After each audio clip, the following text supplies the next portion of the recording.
हर हर महादेव, हर हर शंभू।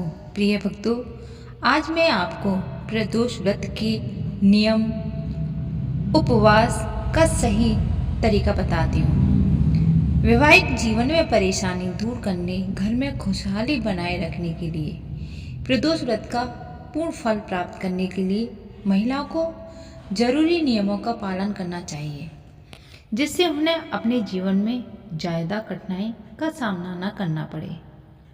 हिंदू धर्म में प्रदोष व्रत का बहुत अधिक महत्व होता है।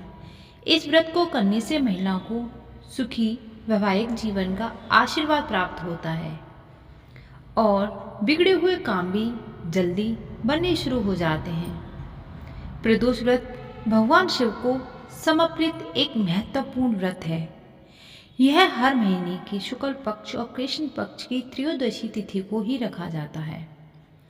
इस दिन भगवान शिव की पूजा करने से सभी मनोकामनाएं पूरी होती हैं और जीवन में सुख शांति आती है। साथ ही जीवन में आने वाली परेशानियों से भी छुटकारा मिलता है।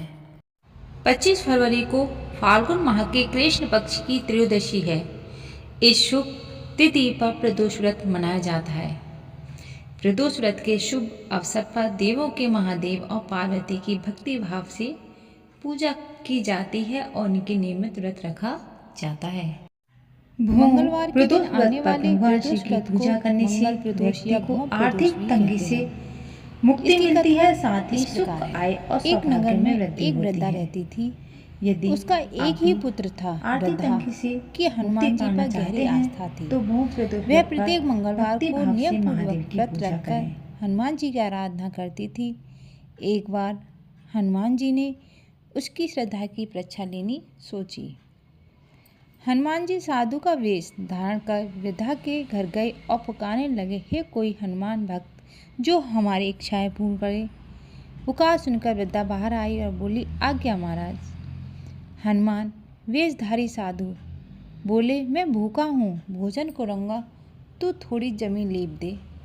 वृद्धा दुविधा में पड़ गई, अतः हाथ जोड़कर बोली, महाराज लीपने और मिट्टी खोदने के अतिरिक्त आप कोई दूसरी आज्ञा दें, मैं अवश्य पूर्ण करूँगी।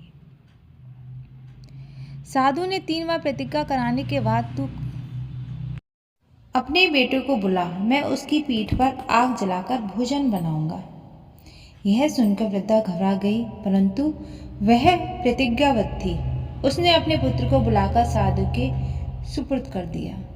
वेशधारी साधु हनुमान जी ने वृद्धा के हाथों से उसके पुत्र को पेट के बल लिटवाया और उसकी पीठ पर आग जलवाई। आग जलाकर दुखी मन से वृद्धा अपने घर में चली गई। इधर भोजन बनाकर साधु ने वृद्धा को बुलाकर कहा, तुम अपने पुत्र को पुकारो ताकि वह भी आकर भोग लगा ले। इस पर वृद्धा बोली, उसका नाम लेकर मुझे और कष्ट ना पहुंचाओ। लेकिन जब साधु महाराज नहीं माने तो वृद्धा ने अपने पुत्र को आवाज लगाई। अपने पुत्र को जीवित देख वृद्धा को बहुत आश्चर्य हुआ और वह साधु के चरणों में गिर पड़ी। हनुमान जी ने अपने वास्तविक रूप में प्रकट हुए और वृद्धा को भक्ति का आशीर्वाद दिया। प्रिय भक्तों, जो भी इस प्रदोष व्रत कथा को सुनता है या पढ़ता है, महादेव उसकी सभी मनोकामनाएं पूर्ण करते हैं। लेकिन कथा को सच्चे दिल से और श्रद्धापूर्वक ही सुने।